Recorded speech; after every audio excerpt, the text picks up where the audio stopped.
1번 다음 중 컴퓨터에서 사용하는 유니코드에 관한 설명으로 옳은 것은 무엇이냐?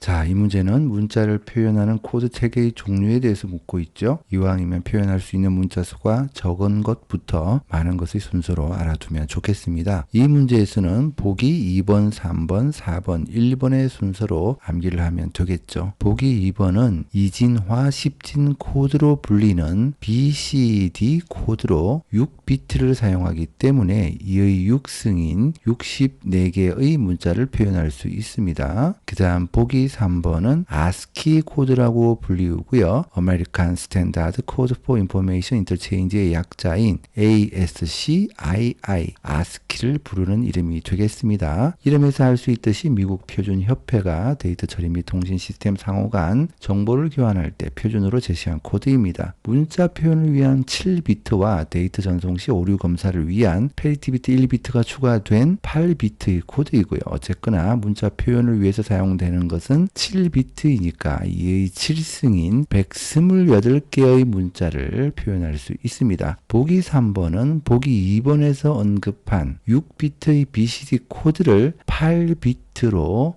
확장한 것으로 확장 이진화 10진 코드로 불리는 EBCDIC FCD 코드를 얘기를 하고요. Extended BCD의 약자로 말뜻 그대로 확장된 BCD라는 뜻이 되겠죠. 이의 8승이니까 256개의 문자를 표현할 수 있습니다. 2번이 BCD, 3번이 ASCII, 4번이 EBCDIC FCD. 자, 그렇다면 1번이 정답이 되겠죠. 유니코드는 국제표준 문자 코드의 약속점으로 이해하면 됩니다. 무려 16비트, 그러니까 이의 16승인 65,536개의 문자, 물론 기호까지 포함해서 나타낼 수 있습니다. 자, 그래서 정리를 하자면 BCD 64개, ASCII 128개, FCD 256개, 유니코드 65,536개, 이런 순서로 암기를 해두면 좋겠죠. 2번 다음 중 USB 규격의 버전별 최대 데이터 전송 속도로 옳지 않은 것은 무엇이냐? 자, 이 문제는 묻지도 따지도 말고 암기를 해야 되겠죠. 옳지 않은 것은 보기 3번 USB 3.0이 1GBps가 아니라 5GBps입니다. 이렇게 보니까 90년대 후반에 개발된 USB 1.1로부터 최근 USB 3.1까지 비약적인 데이터 전송 속도의 향상이 있었죠. 90년대 초반만 하더라도 USB 자체가 없었습니다. 그래서 패러럴 포트라고 지금 아예 PC에서 볼 수도 없는 그런 포트를 사용하던 시절이. 3번 다음 중 컴퓨터에서 사용하는 모니터에 관한 설명으로 옳지 않은 것은 무엇이냐? 보기 1번 모니터 해상도는 픽셀 수에 따라서 결정이 된다. 그렇죠.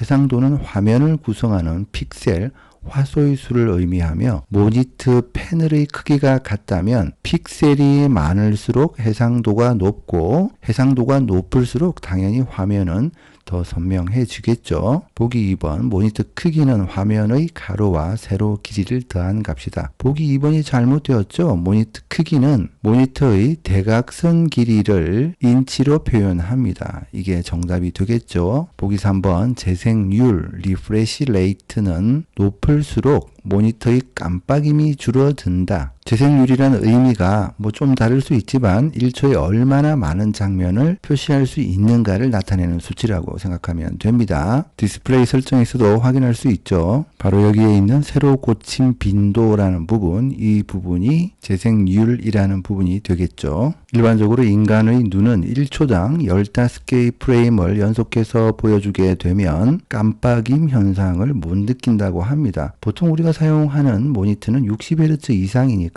사실 깜빡임을 느끼는 것이 힘들죠. 그 다음에 보기 4번 플리커 프리가 적용된 모니터의 경우 눈의 피로를 줄일 수 있다. 플리커 현상이라는 것은 인지하기 힘든 모니터의 깜빡임, 또 그것으로 인해서 눈이 피로해지고 시력도 저하되고 그런 현상을 말합니다. 플리커 프리란 바로 이런 현상이 발현되지 않는 제품을 말하는 것이죠. 당연히 이런 기술이 적용된다면 눈의 피로가 줄어들겠죠. 4번 다음 중 컴퓨터 주기억 장치로 사용되는 SRAM과 DRAM에 관한 설명으로 옳지 않은 것은 무엇이냐? SRAM과 DRAM의 차이점을 묻는 문제입니다. DRAM과 비교되는 SRAM의 차이점만 알아두면 되겠죠. 우선 이 SRAM이라는 것은 플립플롭이라는 것이 구성 요소입니다. 내용을 한번 기록하면 전원이 공급되는 한 내용을 그대로 가지고 있는 램입니다. 그래서 일단 보기 1번이 옳지 않죠. 콘덴서로 구성된다. 재충전이 필요하다. 이 부분은 D램에 대한 설명입니다. 그 다음 이 SRAM은 구조가 복잡합니다. 구조가 복잡하기 때문에 공간을 많이 차지하니까 집적도라는 것은 떨어질 수밖에 없죠. 낮다 이렇게 표현하죠. 집적도가 낮으니까 대용량으로 제작하기 어렵겠죠. 그러니까 이 가격은 그렇죠. 올라갈 수밖에 없겠죠. 비싸지겠죠. 또한 SRAM은 빠른 속도가 요구되는 CPU의 캐시 메모리로 주로 사용됩니다. 이 말은 접근 속도가 빠르다는 말이 되겠죠. 그래서 정리하자면 SRAM은 플립플롭으로 구성이 되고 구조가 복잡하고 집적도는 낮고 가격은 비싸고 속도는 빠르다. 이렇게 정리를 해두면 되겠습니다. 그래서 정답은 1번이고요. 2번을 보면 SRAM은 접근 속도가 빠르다. 3번을 보면 D램은 SRAM보다 집적도가 높다. SRAM이 집적도가 낮다라는 얘기가 되겠고요. D램은 주기억 장치, 우리가 사용하는 일반적인 램을 얘기를 하고요. SRAM은 캐시 메모리를 사용된다라고 했죠. SRAM은 전원이 공급되는 동안에는 기억 내용이 유지된다라고 했고요. 5번입니다. 다음 중 윈도우즈 10의 작업 관리자에서 실행 가능한 작업으로 옳지 않은 것은 자, 작업 관리자 창을 보고 싶으면